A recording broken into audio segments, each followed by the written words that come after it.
How's it going, everyone? Welcome to the Camper Report.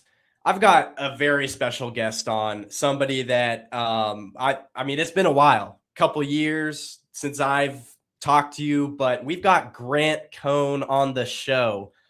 How are you doing today, man? I'm excited to talk Niners with you.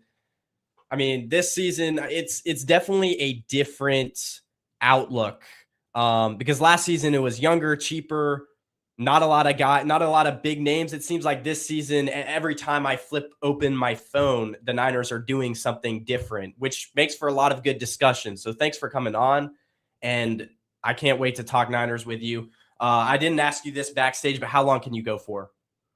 I could go for about 30, 45 minutes. Okay, sounds good. But yeah, it's good talking to you. And how are you doing? I'm doing good, man. I haven't seen you in years. You're making me feel really old because last time I saw you, your like voice was cracking and stuff, and now you could probably beat me up. So I'm gonna be real respectful. All right, well, let's get right into it. Rating the 49ers offseason so far 1 to 10, and where would you rank the 49ers in the NFC in this first week of free agency? Obviously, they could still do a couple of moves, but a lot of the main moves are out of the way. A lot of what their initial plan of free agency coming in it's out of the way first week. So where would you rank it? I know you were kind of bullish on the Mike Evans signing a little bit, but yeah, where would you rank this or rate this offseason? A 7 or an 8. I mean, I love the Oso Digizua trade. And I know there's only so many trades you can make. There's only so many draft picks you can give up. But I feel like the Niners' best moves throughout the year have been when they trade for veterans in their prime. Christian McCaffrey, Trent Williams, also Digizua. They've been trying to replace DeForest Buckner since I first met you. And it seems like they may have finally done so.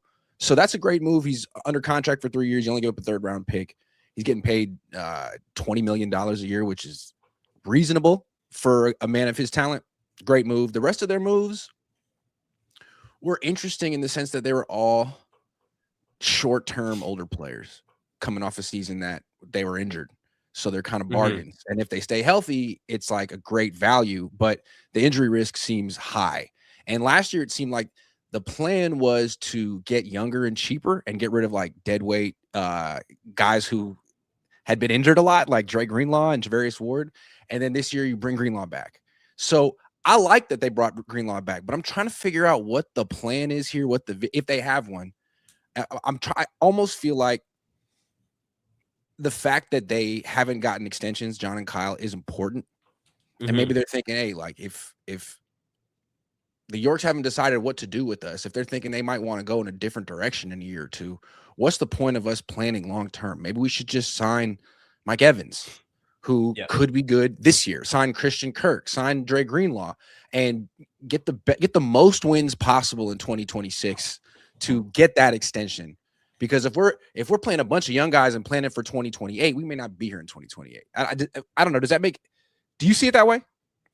I do. I think last year was a bit odd because you've got Brock Purdy. Doesn't his contract really ramp up in the later years of it? The whole point of his contract was we're going to start off cheap and then we're going to give ourselves an out after like 2 or 3 years. That's right. And then, it's going to get really expensive. And that's probably towards the later half of it. That's probably when we'll restructure or move on from him. And that's how the Niners structure a lot of their contracts. And so last year when we didn't make those moves, when the Niners didn't make those moves I was a bit frustrated. And, I think having the easy schedule aided in the fact that we made it to the playoffs. We made it far. And I think that was a little bit of a miracle in and of itself. But, Mike Evans, I think really what those signings, the Mike Evans, Christian Kirk signing will do, I think it shows me that they haven't given up on a guy like Ricky Pearsall. I think they're bringing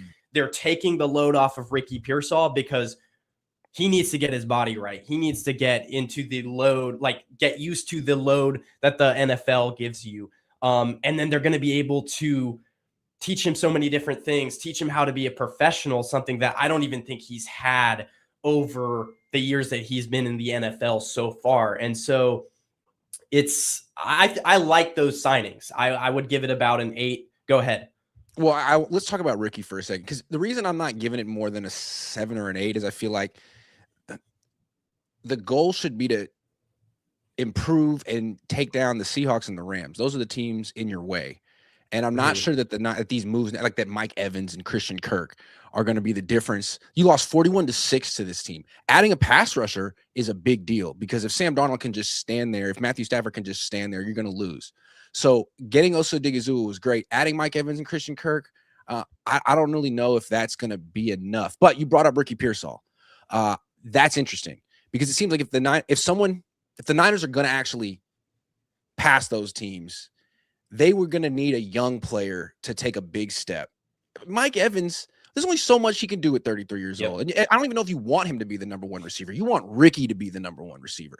Stay healthy and lead the team in targets, catches. He showed for the first month that he has the talent to do it.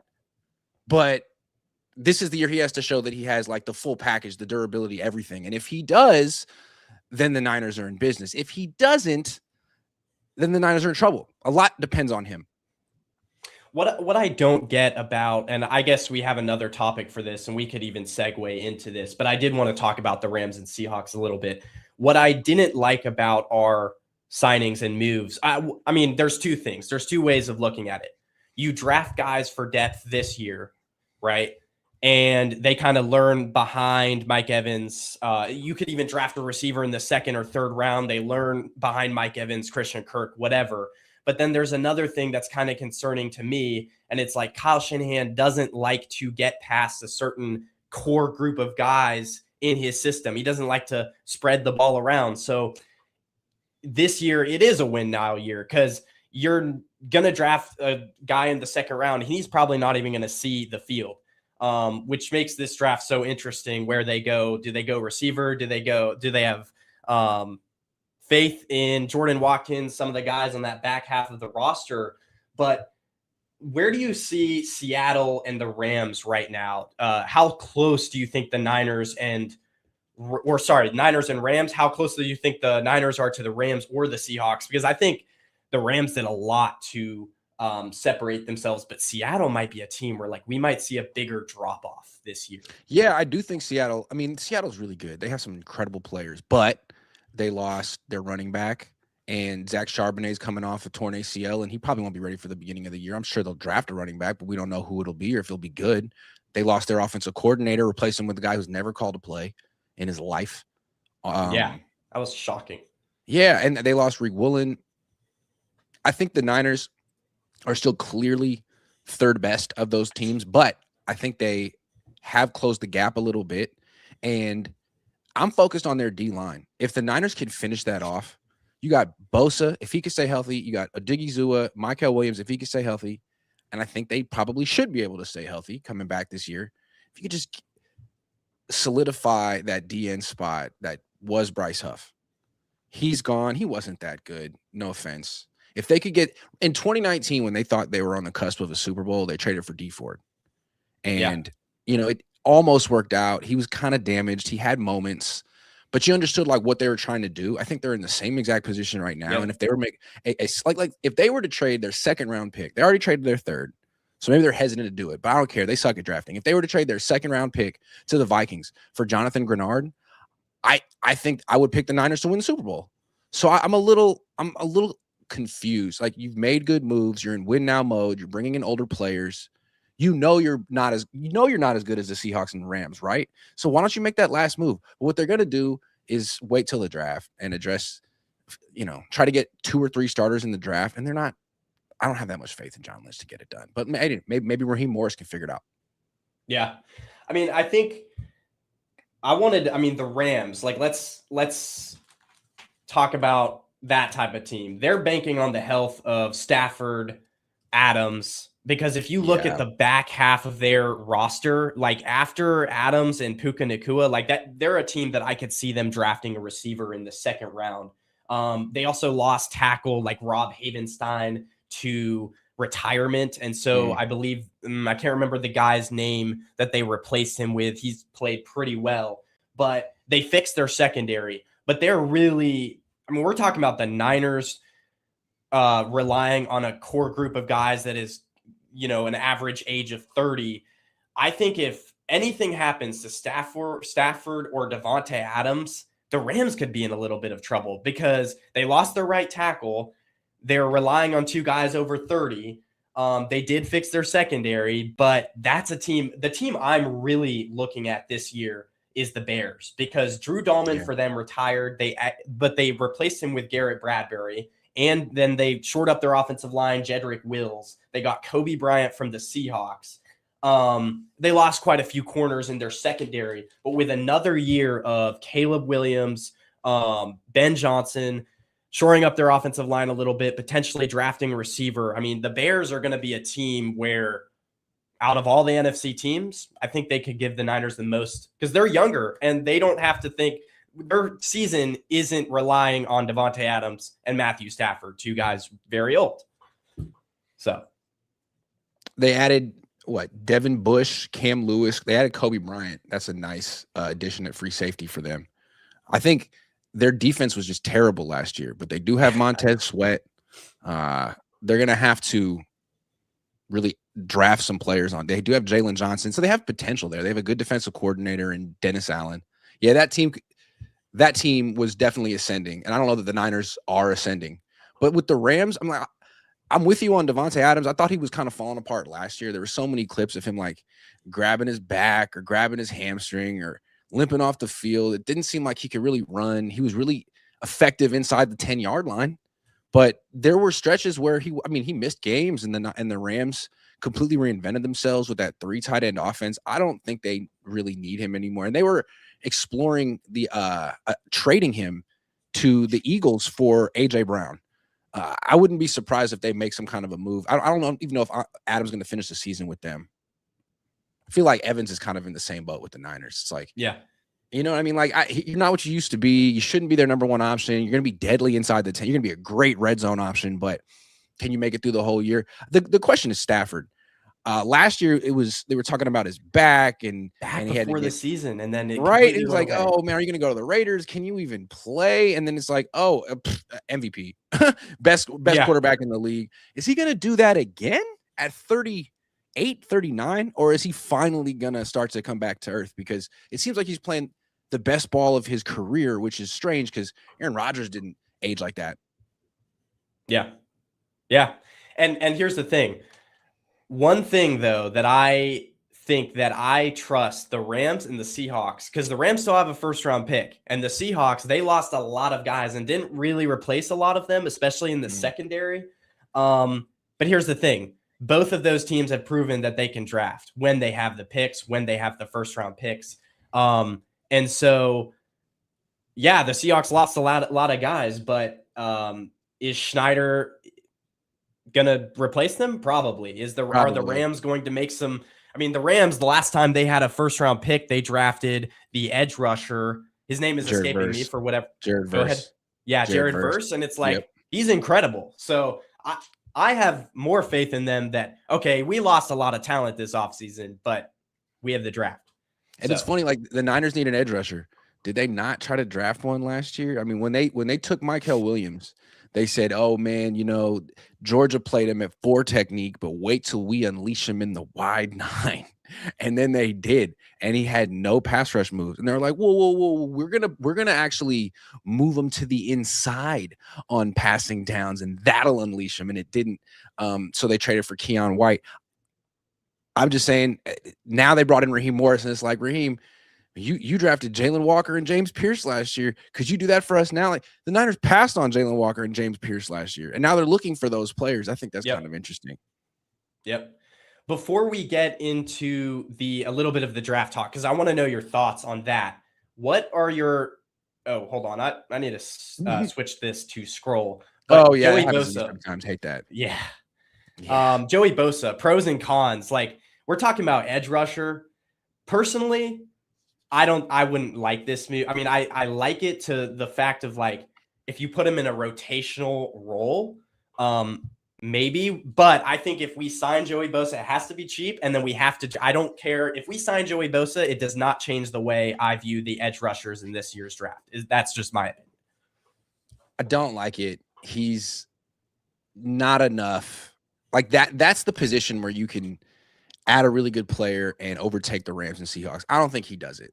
It's another one of these Mike Evans signings where it's like, is he good? Yeah. Is he a bargain because he's older? Probably. Does he do enough for you? I don't think so. I don't think he's that good. I'd rather go after Jonathan Grenard, even though he'd be more expensive. Uh, Also, like, does he really fit what you're looking for? You're trying to get a Jalen Walker, James Pierce, Leonard Floyd type, a guy who can drop into coverage and play 3-4 outside linebacker. That's not Joey Bosa whatsoever. He's Yeah. more of like Yep. a Michael Williams 5 technique kind of a guy. He could be a good edge rusher, but I would like to think that they could do a little. I'd prefer them to draft a guy than to sign Joey. Oh, they could do both. I don't know. It just feels like, I guess why I get the ick about it is because the Niners have sort of this country club frat boy culture, and like some people are in and some people are out, and he'd just be another guy who's like in that little culture, and it'd be nice if they would break it up a little bit and get some. Anyway, that's kind of neither here nor there. That's neither here nor there. I just, because you can answer this really quickly, because I know, we only have a certain amount of time, and this wasn't on the questions, but why? Because I know you say that a lot, the frat culture, whatever. Why would you? Are they all hanging out in a specific group in the locker room? I know you're around the team, so what kind of made you kind of come up with that, with the frat culture, and because I've heard you mention a lot on your show, and what makes you think that? I'm just curious to. Yeah, I mean, this team's been together a long time. There's been certain players that have been here a very long time, and I think the coaches and front office people want the players to hang out outside of the facility and to be friends. And the way that's manifested itself is that, like, it's kind of like a big frat, and George Kittle's the president, and Kyle Juszczyk's the social chair, and like, their girlfriends and wives are very important too. And if you aren't necessarily friends with them, and you don't like listen to the same music or do the same things or go to Cabo and hang out in Nashville, you kind of aren't in with you. You really have to be friends in, like, with them, and have their interests and talk their language. Not that they're bad people. It's just that not everyone fits in with them, and not everyone wants to fit in with them. And it's a football team is like a very diverse place, and the Niners are kind of a very specific culture that some people fit into. Some people, I mean, look at Brandon Ayuk, Jawan Jennings, Deebo Samuel, Eric Armstead. There's a lot of examples of people who are just kind of like, nah, I'm not drinking Bud Light and singing Morgan Wallen with you. Sorry. Although Trent Williams is happy to. He walked down with Morgan Wallen and George Kittle at the Levi Stadium concert. So it works for some people, it doesn't work for others. I feel like it's a little country clubbish. You know what I mean? It's like it's a little too exclusive for my taste. And I don't think I'd want to be in it. But I'm not coming from a team myself, I kind of do, like, I definitely think that theory of what you, or not even theory, but like that take that you have is right. Because different groups, like different friend, like the locker room's so big. So you have a friend group here, you have a friend group there. Like, I'm also, sure when I say frat, like, it's almost a little too much emphasis placed on seniority. You know what I mean? It's like, oh, you're a rookie. Well, you can't play and you got to get hazed. It's like, all right, man, maybe the best football team would be a team that actually gets their young players on the freaking field, and not like Kyle Juszczyk has to play. He's 34 years old, man. Can we please get someone else? But Grant, we've got a coach in year 9, so he's not trying to do that. Yeah. So a little too much of that. So, like, Jordan Watkins and Jordan James, like, how come they weren't allowed to? Isaac Garendo, were they like just being? It seemed like Brandon Ayuk was hazed at one point. He was put in the doghouse the second year, and they never said why. It's just the kind of stuff the Niners do. It's like, hey, well, we all had to go through it, so you can go through it too. I was in a frat. I know how these things work. Yeah, I mean, I'm sure. Okay, so that's interesting. Let's get back to the draft, though. We were talking about, edge rushers, and I'm interested to see, because you're around the facility and the team.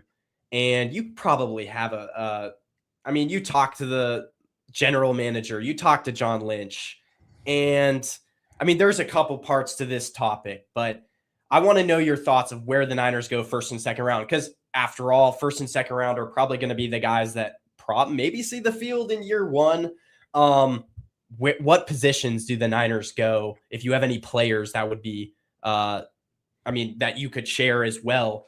And also, do you think how well do you think the 49ers trust their secondary position? Because I thought that was interesting. Like, I thought that they were at least going to make some type of move for a guy in free agency to replace Jair Brown, but he's not a free agent, so maybe they stick with him for one more year. How do you think they view their secondary, especially the safety position?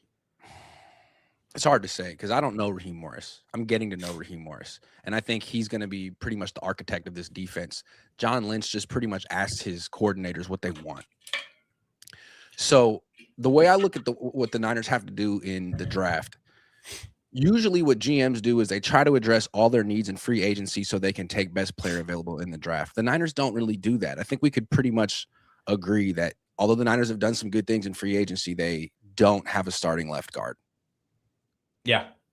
They don't have a starting. They didn't have one last year either, but they should probably get a starting left guard unless they think Connor Colby or Nick Zakelj or Brett freaking Toth. I look at Brett Toth as the Matt Hennessy replacement as the backup center. He's started 6 games. He's 30 years old. I can't imagine they're actually thinking about starting him at left guard. So to me, they have to get a starting rookie guard, and they have to get a rookie replacement for Bryce Huff. So I don't think you can wait until round 4 for either position. I think you got nothing there.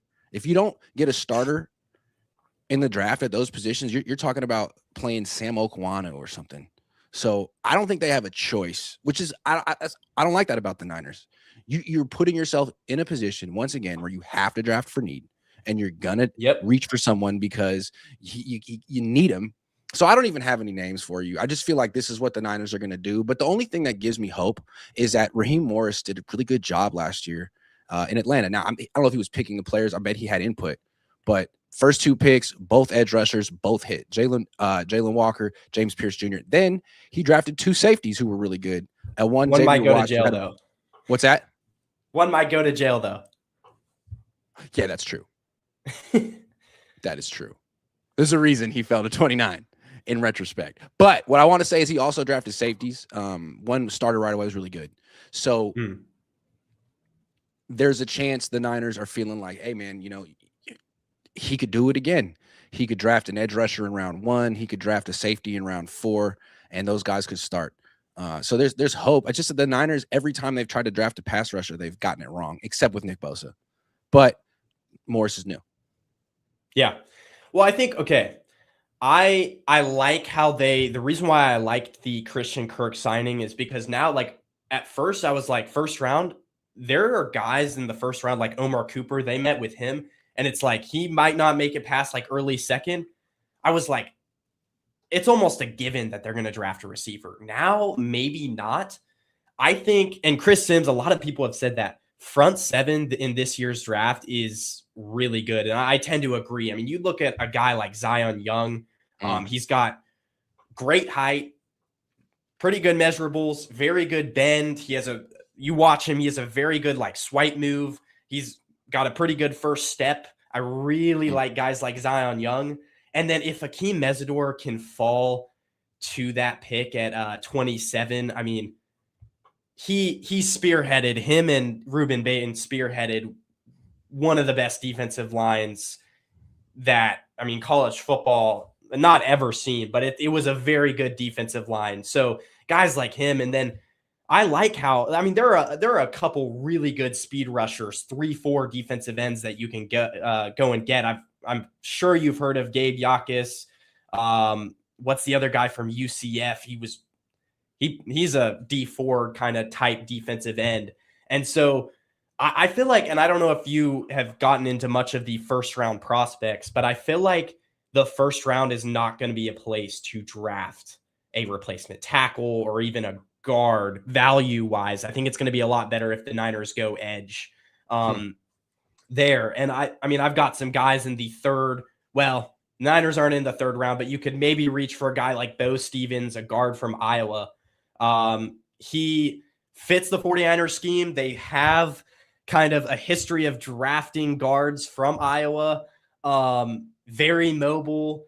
He has enough size. In 2025, he earned the highest grade for a PFF in the power conferences.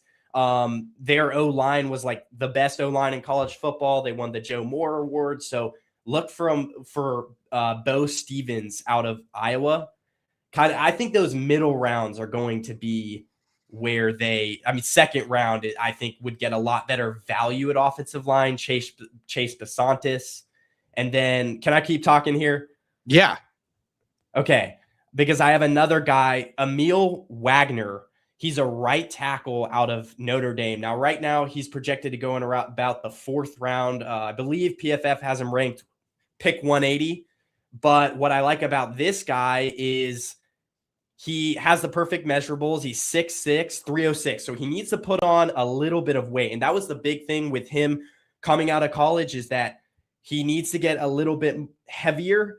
But because he's so athletic and he has the traits to be a tackle, long arms, he ran a really good 40, a 5-second, 5.01 second 40 at the combine. Super athletic. So a lot of scouts believe that he can kind of go along the offensive line, which is what the Niners need. They need a positionless offensive lineman who can play left or right tackle. Super athletic, but he just doesn't have enough experience, and he needs to his main gripe is he needs to put on 20 pounds. You put him in the Niners system, you let him back up, Trent Williams as a swing tackle. I know we already got that guy from the Patriots, but he's a guy in like the fourth round where it's like, if he drops to you, he has the athletic ability that 2 years from now could become a really, really solid pick for the Niners. So I think there's more value in the second to fourth round. We have a lot of fourth round picks at drafting an offensive lineman. If you're drafting an offensive lineman in round 4, I think they took Burford in round 4, and he did start right away, although he wasn't like a full-time. He would sort of split time with Daniel Brunskill. It's a lot to ask a rookie fourth round pick, to expect a rookie fourth round pick to start. He might earn the job, but to draft him and be like, yeah, that's our guy. I think if you're looking for they drafted Aaron Banks in round 2 and sat him for a year, which was such a mistake. Yeah. If you're going to have a guy and not extend him, you want to get you want to get as much work out of him on his rookie deal as you can. Anyway, I wouldn't be surprised if they drafted guard in round 2, because they have before and they need to. Here's the way I look at it. Remember, for years, the Niners look at themselves as a team that was pretty much complete, but they just needed to figure out one little tweak so they could take down the Chiefs. They kept losing to the Chiefs. And when they lost to the Super Bowl, it was like, well, the reason they lost is because the Niners couldn't beat man-to-man coverage. So that's why they drafted Ricky Pearsall. They got to get someone. They were the Yak team. They were the Yak team, which Yak is great against teams that play zone.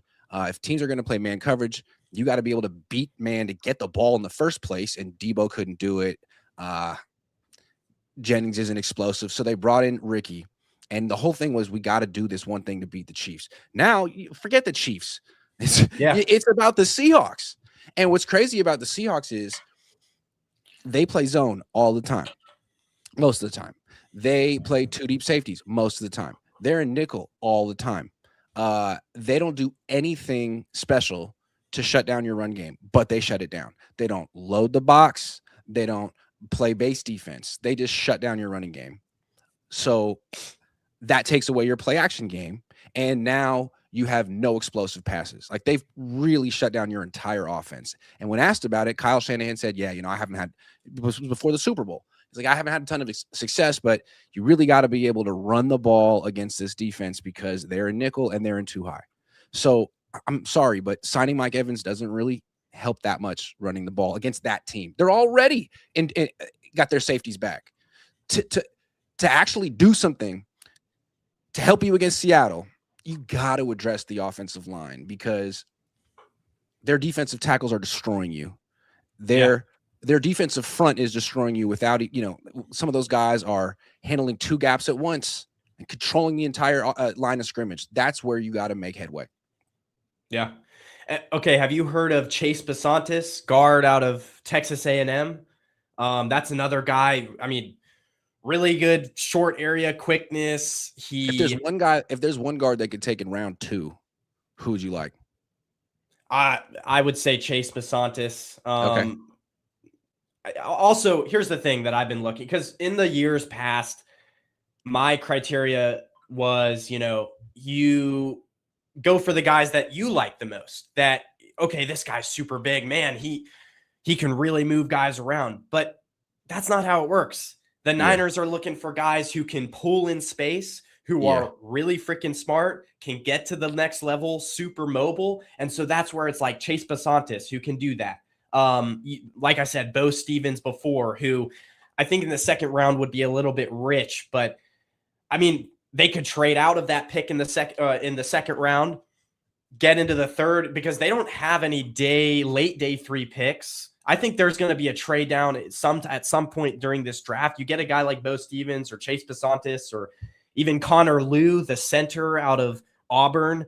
He's a guy who was the best center coming into this draft, but because he tore his ACL in week 7 of the college football playoffs and he might not be ready for the start of the season, he's a guy who might even drop to the 4th round, 5th round.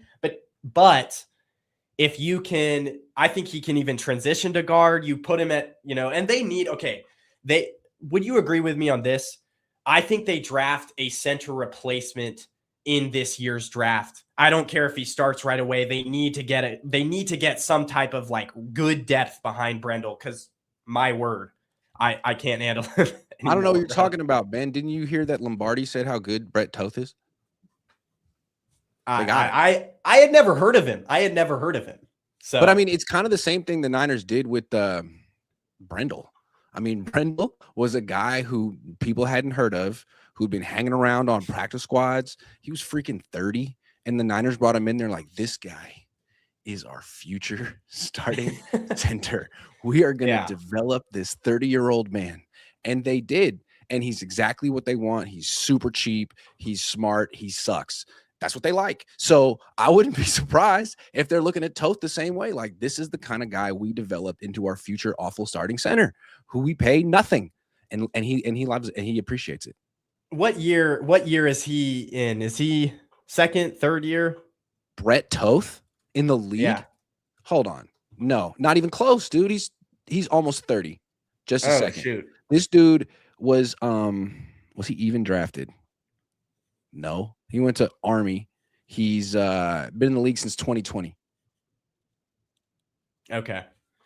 I don't know. I think at a guy at, almost 30 years old, you can't really develop much more of him. But I mean, hey, has Burford been signed yet? Maybe the Niners. Yeah, he's on the Raiders. Okay. Okay. Gotcha. Yeah. Got you. But I mean, I think there are ways I think receiver, I wouldn't mind them drafting receiver. Jake Brendel became the Niners starting center at 30.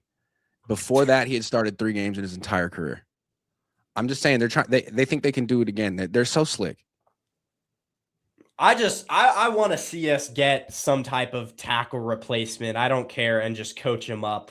The Niners need to go into this draft looking for tackles who can be a future starter. And that's where, like, I think this regime has failed us so much, is like, they don't have any foresight, correct? Like, they don't see into the future. They don't see a guy like the Eagles do and say, okay, we can draft this guy in the 4th round. Yeah, it's going to take him a while to develop. Yes, he needs to add 20 pounds.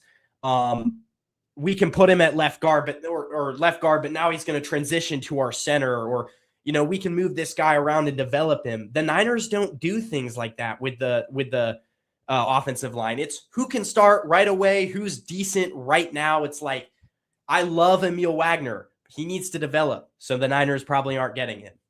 That's just not what they do with offensive linemen. So yeah, that's 100% true. It's so disappointing, because it seems like it's been their Achilles heel the entire time that Kyle Shanahan's been here, and I don't think they care. Like, there's 2 things that hold the Niners back: their offensive line and injuries. And what do they do to improve either situation? Do they invest in their offensive line? Do they invest in their training staff, their training room? No.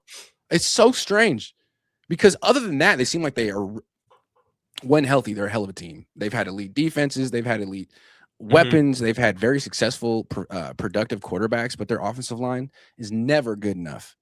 And when they do lose their final game of the season, it's usually their offensive line crumbles. Their offensive line can't stand up to the Seattle. Just not at all. Their running backs can't get through the line of scrimmage against Seattle. They're getting hit in the backfield. and the Niners did nothing to address it. We'll see what they do in the draft, though. Yeah. All right. So I guess we've kind of covered this topic. So concept of, I mean, actually, I just want to quickly hear your thoughts on this. Why do you think they threw away the concept of getting cheaper and younger from last year? Because it didn't feel like we didn't spend a lot, and then we drafted some guys, but last year, and that was kind of the whole thing. Is like, oh, maybe they are, moving around on from a lot of their older players. Why do you think they threw away that concept? Because now they added Mike Evans, they added Christian Kirk. Why do you think that would be the way? Why do you think they're suddenly going old short-term deals? Because they haven't gotten the extensions yet. I mean, that's my best theory, is that until, like, we haven't seen this happen with John and Kyle yet. They got 6-year deals to start. 3 years in, they got an extension. 3 years later, they got an extension. Every time they're like halfway done with their deal, the Yorks are like, we don't want you guys to worry. We want you to know that you're here for the long haul so you can build this team the right way and do what you got to do, and we have your back. But then the Brandon Ayuk thing happened, and they threw away so much money on that guy. And I feel like the organization looks at John and Kyle differently. Like, look, dude, you messed up with Trey Lance. We let it slide. You messed up with Brandon Ayuk. We're not letting it slide. Like, the drafting has been awful. Some of these extensions that you told us to pay, we've thrown away a lot of money on Debo and a lot of players. So we're not giving you an extension. You're on notice. We want to see what you do, how you build, how you draft, how you develop. And maybe the Niners maybe those two guys are like, look, we got to do what we have to do to save our jobs. Yeah. So let's win as many games as we can in 2026 and worry about 2027 when we get there. Don't they seem like they don't really strike you as a team that's thinking ahead in any way? They're very reactive. Yep. And I feel like it's been that way for a while. I think it's been that way probably since the Super Bowl year in 2023, maybe even actually earlier, like ever since Jimmy was there, like 2021, I feel like. So yeah, like, what is our plan? Yep. What sort of, we're talking about Brandon Ayuk. Do you have any other teams that could trade for him except from the Commanders? I think it's real clear what's happening. I think he wants to play for the Commanders, and I think he made up his mind. I think he felt that way 2 years ago. He used to talk. He was going around on all those podcasts talking about how he deserved $30 million a year, and he had Jaden Daniels in the room with him. It was kind of strange. And he was talking about how, hey, if it doesn't work out with the Niners, I'd love to play for the Washington Commanders or the Steelers. He liked the idea of playing for Mike Tomlin, who's no longer the coach of the Steelers. So it's really just Washington. He has a lot of money. The Niners have paid him a lot of money. And I think he totally lost the love of playing football for the 49ers. And I think at this stage in his career, with the money he's made, with the injury he's had, the only way he can have a successful second act to his career is if he really has his heart in it and is really like happy playing. And I think that's where Washington comes into play. And I wouldn't be surprised if there's been a lot of tampering going on there, because Jaden Daniels is his best friend. I wouldn't be surprised if they've been strategizing since last year. Like, all right, man, just stop going to the meetings. Just leave. Just walk away. And sure, they're going to take, eventually you're going to be on our team. Just walk away. I wouldn't be surprised. I feel like the relationship between Kyle and Brandon has been awful for a long time, and they tried to throw money at it to make it better, and it didn't work. And maybe they should learn from that. I don't know. Where do you think, because maybe a lot of this, like, teams not wanting to trade for him as well. I think another team that I would throw out there is the Chargers. They don't really have, except from Ladd McConkey, that could be an interesting team. But the whole thing with Ayuk is like, if he doesn't want to play for you, he's not going to play for you. Yeah. He just demonstrated that this year. And he has this, even though they voided the guarantees in his deal, the deal is still there. So if he's on some team's roster week 1, they're going to have to pay him a lot of money this year. And no one wants to do that given what he's done and the injury he's had. So I just don't think, I could be wrong, man. I don't think they're going to trade him. And I don't think they're holding on to him to trade him. They say that, but I think they're trying to make an example out of him. Like, hey man, we don't want other players to think that they could sign a contract and then And then sour on us, yeah. walk away, and go, get rewarded with the release, and so they can go where they want to go. It makes us look stupid and weak. We want to discourage players from ever doing that again. That's kind of what I look like. They're making an example out of him. They're making life hell for him. But he's going to be in Washington one way or another next year. Yeah, I don't mind. I mean, okay, obviously it sucks for him. I think business. That's kind of that's kind of what they have to do. Mm-hmm. Last thing I'll say, and I'll ask you, where do you think? I mean, obviously you probably don't know this, but where do you think he is with his knee? What type of faith do teams have in him? Because the fact that no team is called up except from the Commanders, saying, hey, we'll offer you a late 7th round pick, late. Like no team is offering that, or maybe they are, but we haven't heard anything. And this is a player that like at his best was a top 5 receiver. And even if, his knee makes a decent recovery, he could still be a very good receiver. So to me, teams not trading for him, whatever, and offering, and maybe they have, but the other way you could go with this is no team is trading for or trying to trade for him. Maybe his knee, maybe his career is over. It's possible. I don't know. We saw him running around like a year ago, and it looked pretty good. I mean, it doesn't mean that he could play football, but the thing about Ayuk that I've always understood is that he's a really hard worker. You can say what you want about his personality. He might be standoffish, introverted. He might be a total asshole, although he's been okay to me. But the one thing about him is that he always was the hardest working guy on the team. That's why he got paid. It's why he was always he always was incredible in OTAs and training camp from the first time I saw him as a rookie. And I mean, that's how he went from freaking playing at Sierra College, junior college in Northern California to going to Arizona State. He really, really works. So I think the Niners try to insinuate that he just blew off rehab. And I don't believe it. Maybe he was a little behind in rehab for whatever reason. Maybe he didn't go into some certain check-ins and they use that against him.